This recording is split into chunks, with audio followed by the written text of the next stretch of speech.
The goal of the report was to figure out how do we get from where we were then, a world of basically sovereign, self-governing nation states, to where they wanted to be, which was a world effectively controlled by the United Nations. And the conclusion of Mr. Bloomfield in this report is that the fastest way to accomplish that was to use war, the threat of war, and grave crises that he said would bring about a change in attitudes sufficient to bring about a revolution in world political affairs. Those are his words, okay? That's what he concluded. And of course, experience shows that he's absolutely correct. This is Kaiser Johnson with Liberty and Finance, and these are the Miles Franklin Weekly Specials while supplies last. First, we feature 2023 1-ounce Silver Krugerrands at $3.10 over spot. We also have backdated 1/10-ounce gold Canadian maples at $35 over melt with a minimum order of 4. And finally, we're offering our choice 1-ounce Palladium bars at just $119 over spot. To order our specials or any of the many other options we have available, call us at 1-888-81-LIBERTY. That's 1-888-815-4237. We're available after hours and on weekends, and we look forward to speaking with you.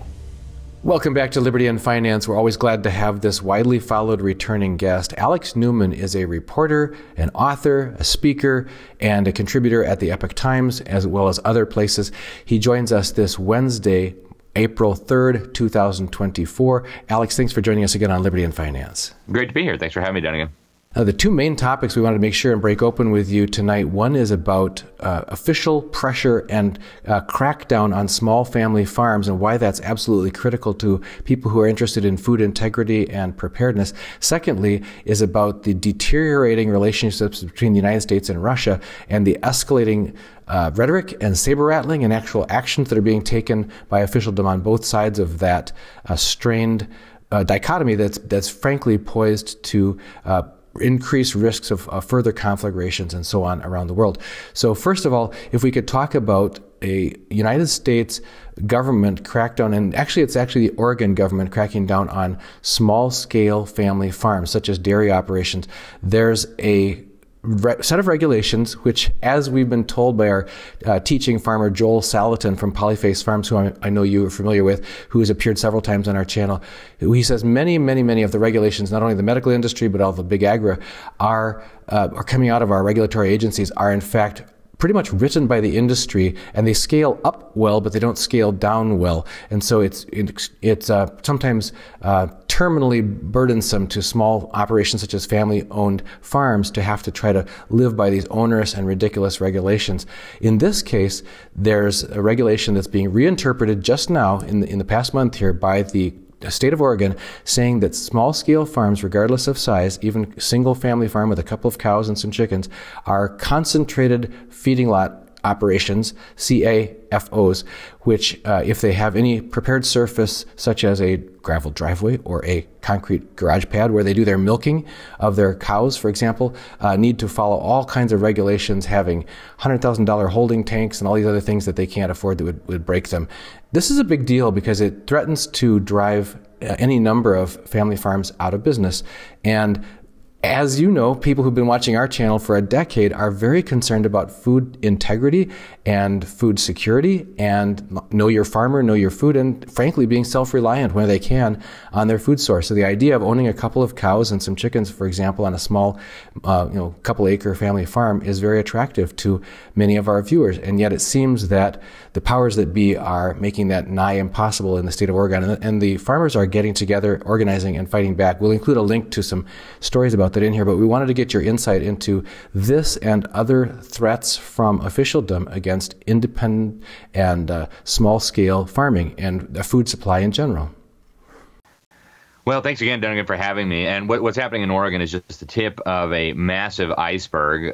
The purpose, of course, is to drive out of business and ultimately destroy all small farmers, small ranchers, independent producers that are not part of the Borg system, if you will.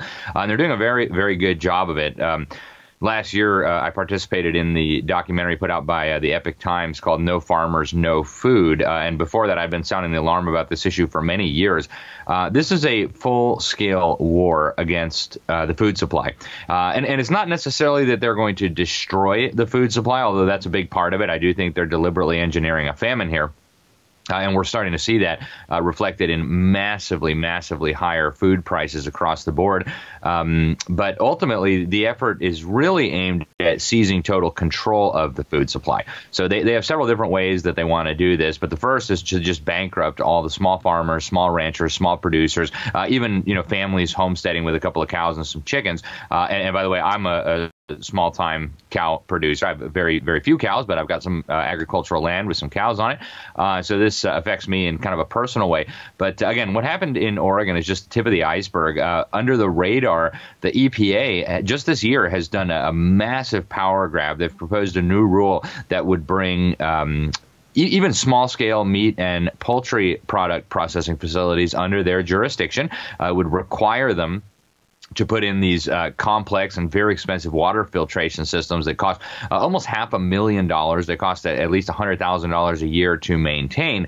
And obviously, this is going to bankrupt the vast majority of the small processors that operate across this country, which means, of course, you won't be able anymore to get local beef. You won't be able to anymore to get local chicken from your local farmers because it's all going to have to run through these giant establishment-controlled producers.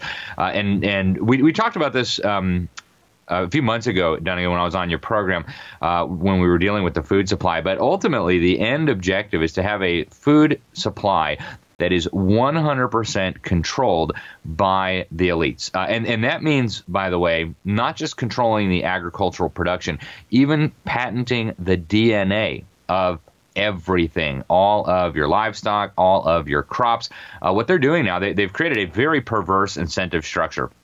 The U.S. government has now allowed companies to patent DNA when they manipulate it and create it in a laboratory. And a lot of what they're doing is just absolutely horrific. They're combining DNA from toxin-producing bacteria and putting it in our crops under the guise of having them create their own pesticide. I mean, some of this stuff is just really weird. Talk about frankenfoods. And ultimately, once they have all of that patented, they hope to be able to completely monopolize the entire food supply. They want, of course, fake meat, which they'll own the patents for. They want fake everything.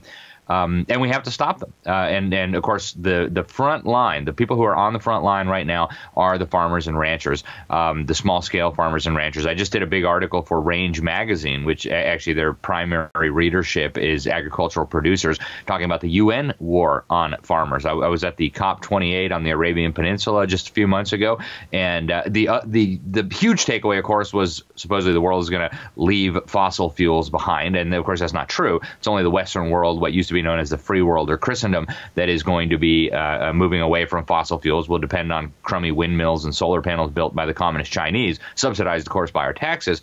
But the next biggest agenda item, they had a whole day for this. They came up with a whole agreement on this, was agriculture. They claim agriculture produces 30-something% of all global emissions. No mention of the fact, of course, that it also produces 100% of all food. And so they are openly putting a target on the backs of our farmers and our ranchers. And folks, you must resist. You absolutely must resist. What do you see as effective action that people can take in the face of this government crackdown on independent food production? And one of the things I wanted to ask as part of that, or set the stage, is you mentioned that, and we've just experienced this, we've just come out of a 4-year emergence from the COVID lockdowns and crackdowns where it became obvious that the hand was tipped of those in power that there was going to be a culling of small-scale operations, mom-and-pop businesses, small restaurants, small groceries, all kinds of small shops were in fact unable to comply with mandates to space and social distance and all this other nonsense. The other thing that emerged was that winners were being picked, which was the big warehouse stores, so that the concentration of control and power in just a few large businesses that could be under the thumb and beholden to the regulators, rather than having people being free and being independent, which is, flies in the face of everything that came before in our country. Even my parents in World War II being told that they should have a victory garden in their backyard, and everyone should, to help bolster the food supply at the grassroots level. So can you talk to us about, in the face of this obvious concentration of control, what ordinary people can and should do? Well, that's obviously a multi-pronged approach, John. Again, I would say it starts with your own purchasing decisions. To the extent that you can, if it's practical, I would start producing some of your own food. We've had chickens in our backyard for many, many years. We produce some cows. We have very good friends who are ranchers and farmers, and we do our best to buy as much of our food from them as we possibly can. Almost all of our beef, almost all of our poultry, our butter, our milk, our cheese, our yogurt. The vast majority of that is coming from local farmers. We've chosen to do it that way. First of all, we don't trust the big stores, the Walmarts and the big grocery store chains. We don't trust them. Second of all, we don't want to deal with them. Third of all, we want to support our local producers to make sure that they will be there for us as the market gets increasingly ridiculous and controlled. So that's something that everybody can do is right now, go to a local farmers market, develop relationships right now while you still can with local farmers, talk to them about entering into potentially a contract or just a handshake where you agree you're going to buy X amount of their produce, X amount of their dairy products each week or each 2 weeks, whatever cycle you prefer. That way they know they can plan for that. They know they have consistent revenues coming in. Next, we really do need to get involved in political action. Unfortunately, these decisions are being made by politicians, the Oregon State Legislature, the federal government, right? And of course, a lot of these are being done by the bureaucracy, but in theory, at least, the bureaucracy is supposed to be accountable to our elected representatives. And so you need to develop relationships right now with your county commission, with your sheriff, with your state legislators, with your state senator, with your congressman. And if they won't listen, if they're part of the problem, seriously consider working to remove them. Election integrity, of course, is a subject for another day, but we do have, I believe, an obligation. When you look at the Constitution, it starts with the words, we the people. We have an obligation as citizens of this country to be involved. If we don't like what these politicians and bureaucrats are doing, we have multiple mechanisms through which we can work to change that. And I think everybody has a responsibility to be involved in some way. And I don't mean just voting, right? Voting is the least of your responsibilities. If you've got money, write a check to some good candidates that you know are going to stand on principle, are going to do the right thing, are going to take their oath to the Constitution seriously. If you don't have money, but you've got time, pick a few candidates that you like this election cycle and go knock doors for them. Go introduce them to the community. Start making phone calls for them. Volunteer when they're holding events. Go out and wave signs for them at the corner. We've got to do these things if we hope to maintain our freedom. The freedom will not maintain itself. And of course, this is relevant and applicable to all different sectors and all different issues. It's not just the fact that they're trying to destroy our food producers. This applies to what they're doing to our children. It applies to what they're doing to our free speech, our gun rights, our religious liberty, all across the board. These things are beneficial on each of those fronts. And so I highly encourage people to get involved. When you're done listening to us, make a list of things to do and get working on them. You just reminded me another aspect that's even perhaps more urgent, if you believe it or not, than food is water. And the FDA just in the past couple of months has taken on the most popular manufacturer of simple filtered for drinking water filters that people can buy, which is a Berkey filter. A Berkey filter is a gravity filter, stainless steel containers above and below, and some carbon block elements, and it's just all mechanical. It's by gravity through activated carbon to physically remove contaminants from the water by gravity. So it's an ideal thing for preppers because you can have it sitting in the closet for years and years. You can pop it out at the, when the need comes and start using it to filter even rainwater or whatever to make it suitable for drinking. Just in the past couple of months, the FDA came out reclassifying these carbon block filters that the Berkey filters have always contained as pesticides. Because why? They contain embedded silver to help protect, to keep microbes from growing in the activated carbon. And silver doesn't even end up in the water that passes through or anything. But because silver does have some wonderful antimicrobial and pest properties and that sort of thing, they're saying what they're selling is pesticides, and it's not been through pesticide testing for safety, et cetera, despite the fact that there's no problems, or injuries or anything related to that. So Berkey has a lawsuit back against the FDA saying we should be able to sell our gravity water filters to people. And anyway, now they're only able to sell their accessory parts and things like that, but not the filters themselves. So this is an example of again, ridiculous regulations and overreach, which strikes at the heart of individuals' ability to have some security of their water supply in the case of an emergency. Heck, this could be useful even in a natural disaster. A storm knocks out power long enough to any metropolitan area that eventually the pumps are not going to be able to keep the water tower filled. You're going to lose water pressure, and you're going to need to have a way of securing clean water for your family. Any comments about additional aspects of regulation outside specifically the food supply that people need to take up their voice and speak out and make sure that their elected representatives are weighing on the right side of this?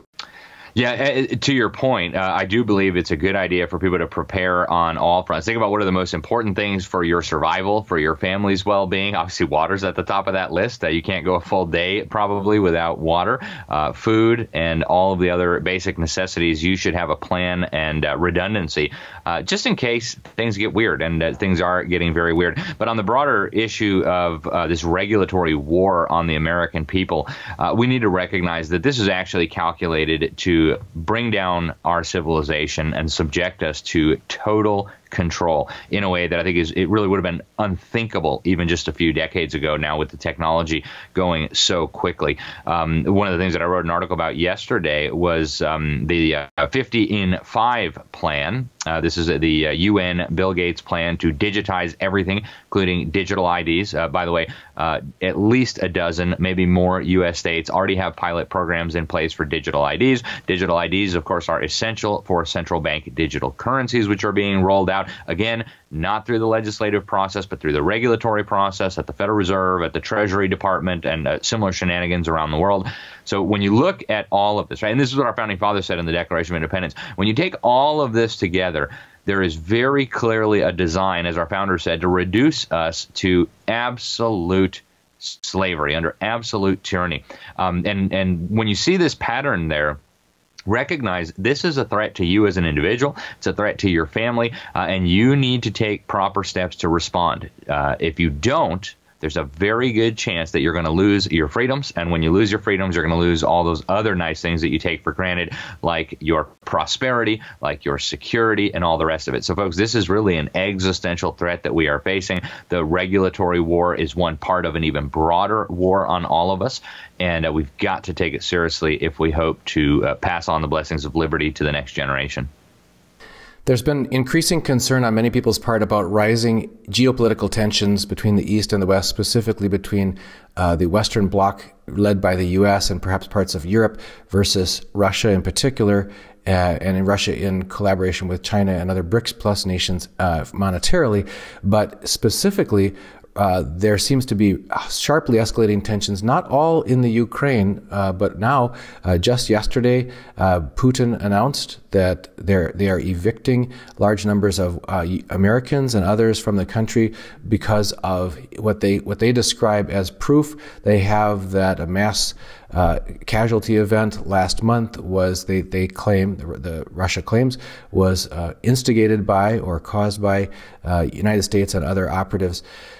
This rising tension between the U.S. and Russia seems absolutely critical to the backdrop, the emotional backdrop within which, in the past, our leaders have often said, well, because of this crisis, we've got to temporarily withdraw certain freedoms, certain privacy. We got the Patriot Act passed just after 9/11, et cetera, which Daniel McAdams from the Ron Paul Institute described as the cancer in the American politic because it is absolutely unconstitutional on its face in many aspects. Can you talk to us about your assessment of the most important points people need to be paying attention to about rising tensions between Russia and the U.S. and the relationships, and what maybe we aren't being told by mainstream media that we need to know?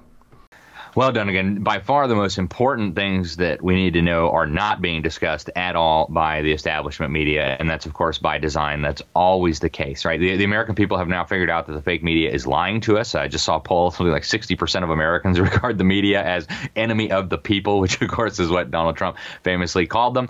I'm surprised that 40% still haven't realized that yet, but nonetheless, it's good that so many Americans have figured this out. But the real issue with Russia and the broader tensions that are developing there, we need to understand that the elitists, the would-be controllers of humanity have recognized for generations that war is the fastest way of achieving their objectives. And that's not me speculating. I have read their documents, I have read their reports, and you can read them as well. Let me give you some clear examples. In 1962, Lincoln Bloomfield, former guy from the OSS, the Office of Strategic Services, precursor to the CIA, big State Department bigwig, big time involved in a lot of these globalist organizations like the Council on Foreign Relations. He was commissioned by the State Department to write a report. The title of the report gives the agenda away. It was called "A World Effectively Controlled by the United Nations." Wow, not much to the imagination there. The goal of the report was to figure out how do we get from where we were then, a world of basically sovereign, self-governing nation states, to where they wanted to be, which was a world effectively controlled by the United Nations. And the conclusion of Mr. Bloomfield in this report is that the fastest way to accomplish that was to use war, the threat of war, and grave crises that he said would bring about a change in attitudes sufficient to bring about a revolution in world political affairs. Those are his words, okay? That's what he concluded. And, of course, experience shows that he's absolutely correct. Look back, for example, at World War I. They used World War I and tried to build what? The League of Nations. It was their first attempt in recent memory to build the architecture of global governance. Of course, that failed because the U.S. Senate declined to have the United States participate, but they tried again, right? After World War II, what did we get? We got the United Nations. We got the World Bank. We got the IMF. We got the nucleus of what eventually would become the European Union. At the time, it was the European Coal and Steel Community that usurped more and more and more powers until it eventually became the superstate that we know today. And with that in mind, that remains the plan, right? The use of war and the threat of war to bring about these global crises. And they've added a new element to the mix. And again, they talk about this publicly, right? So this is not something that you have to speculate about. You don't have to connect dots or go into the the smoky rooms and be a fly on the wall. They tell you what they're doing. So the new twist that they've added into the mix here, they figured out that going directly into a one world system would be very, very difficult. And so as Henry Kissinger laid out in his book, World Order, the current strategy is to bring about these regional orders, eventually culminating in this merger that would result in a world order, which they're just talking about global governance. And that's exactly what we're seeing, right? The European Union, of course, is the model that the others are following. And then let's look at Putin, right? In addition to his very, very close relationship to Henry Kissinger, which is well documented. In fact, Putin talks about it in his own autobiography. Kissinger, when he would go to Moscow, he'd be given awards by Putin. They'd have military parades. They'd give him medals. Then when Putin would come over to New York, he'd go have private dinners at Kissinger's home. I mean, this is the kind of relationship that these two had. And then you look at what Putin is doing in Russia. Well, one of the key things he's doing that is not being talked about at all in the Western media is he's building a Eurasian Union, right? Wow. Imagine that. He's fitting perfectly into the plan. And so what are we seeing as a result of this conflict between Ukraine and Russia? We're seeing the European Union use it as a pretext to deepen regional integration. They're accelerating the timetable for creating a European military. They're bringing in nations that have long resisted the pull to become part of NATO or even the European Union. They're bringing them into the border, so to speak. Sweden and Finland were the most recent ones to get caught in this trap. And what is Putin doing? Oh, look at those Europeans! Look at those NATO. They're putting up stuff right on our borders. We need to get serious about the Eurasian Union. We need to have military cooperation, et cetera, et cetera. So now you see both sides using this conflict as a pretext to accelerate this process of regionalization, which, as Henry Kissinger explained, and more recently Klaus Schwab, the founder of the World Economic Forum, explained in his book on the Great Reset, is the current, in their view, solution to the public opposition to globalization. Then you look at the BRICS. You mentioned the BRICS, Dunnigan. The BRICS, they love to use the Hegelian dialectic, these evildoers, and they have said this. They view conflict, again, as a tool to perpetuate their agenda. So you've got to have two different sides to be able to have a synthesis between those two different sides. Now, let's look at BRICS for a moment. The name BRICS was actually coined by an economist at Goldman Sachs, Jim O'Neill. So even the whole idea for BRICS comes out of the Western globalist establishment, really the pinnacle of the Western globalist establishment, the vampire squid known as Goldman Sachs. Now, what do we notice about the BRICS governments? We've got, and I've lived in most of these countries. I've been to all of them except China because I'd be thrown into a gulag. I have deep, deep appreciation for a lot of these countries.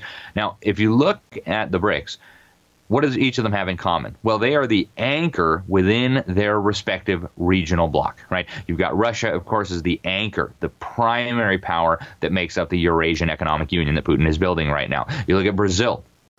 It's the primary economy in UNASUR, right? The Union of South American States, as they call it, and also in several other of these regional integration mechanisms that are being built. It's by far the most powerful economy, the most powerful military anywhere in the region. You look at India, it's the anchor of the SAARC, right? The South Asian, whatever it is. You look at China and its role in the Shanghai Cooperation Organization, its role in ASEAN, the Association of Southeast Asian Nations, and then you look at South Africa. It's the powerhouse behind the African Union. It's the strongest economy, the most powerful military. It is the anchor of the African Union, other than American, European, and communist Chinese tax dollars. So what you have here is a geopolitical process taking place.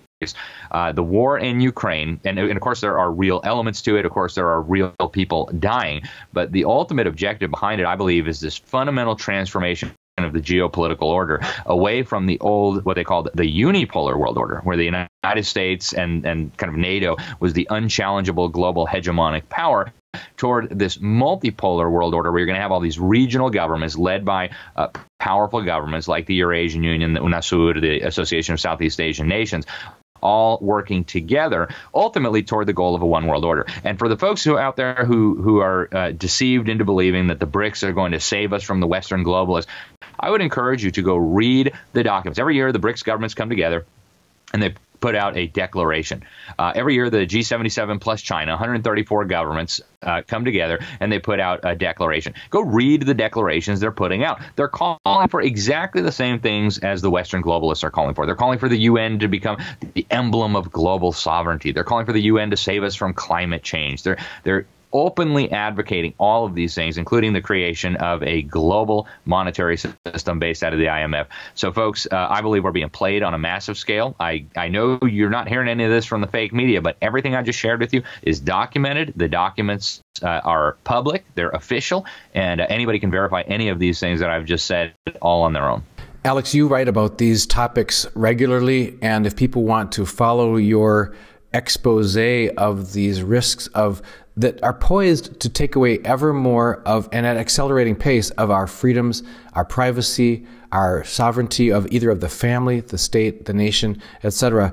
Where are the best places that people can follow your work so that they stay apprised and can get involved where necessary or take immediate and concrete actions in their own lives? Well, thank you, Duncan. So easiest place is probably my website, libertysentinel.org. We put out a free newsletter twice a week for anybody who wants it. I also serve as senior editor of the New American Magazine. I encourage people to get a subscription to the print magazine, right? The big tech tyrants can't censor that yet. We also do free every day the top daily headlines. You can find that all at thenewamerican.com. I serve as executive director, volunteer position at Public School Exit, publicschoolexit.com. And then my work can be found in a lot of other publications. I do a daily TV show that airs on Lindell TV at 9 p.m. Eastern, and then a nationally syndicated radio show that goes out over the weekend. But all that can be found at my website, libertysentinel.org, or on my Twitter, my X, which is Alex Newman _JOU. This last several sections that you've been talking about seem absolutely critical for people to understand. It's the big picture. So often we think we've awakened from complete ignorance. We're just going about our lives. We just got our heads down, trying to get through our day with our week with our family, and as we should. I mean, people should be paying primary attention to their family and to blooming where they're planted, taking care of business in their own yard, cleaning up their own room, that sort of thing. But when we finally raise our head up and go, wait a minute, things are not as I've been told. Something isn't matching this. My gut is telling me something's quite wrong here because I'm losing freedoms. It doesn't seem like my country's being run according to the Constitution. It hasn't been for some time. I see my purchasing power eroding with my savings, my earnings, everything. Something is something's fishy in Denmark here. We have a tendency to think, okay, now I was asleep and now I'm awake. Now I realize that there's problems, and it's these darn bureaucrats, or it's these darn government agencies that are overreaching or whatever. Or now it's the East versus the West, or it's the Republicans versus the Democrats, or whatever. And your point that you're making here is absolutely key and critical for us to take a step even further back and realize, wait a minute, those who have long-term designs, and you've talked to us about the documents that were written over a century ago that laid out the manifesto, the directions of some of these organizations and their overall goals of global control and creating a two-tier society where there are very few elite and the rest are slaves or serfs. That agenda, that mission, that revolution appears to be progressing unimpeded, while these skirmishes, these distractions, you could even call them, real that they though may be, are being worked out on the local level or on the sovereign level or whatever. How can we get a clue and keep our heads clear and straight that there's a bigger plan and we're being played against each other, we're being divided and conquered, etc.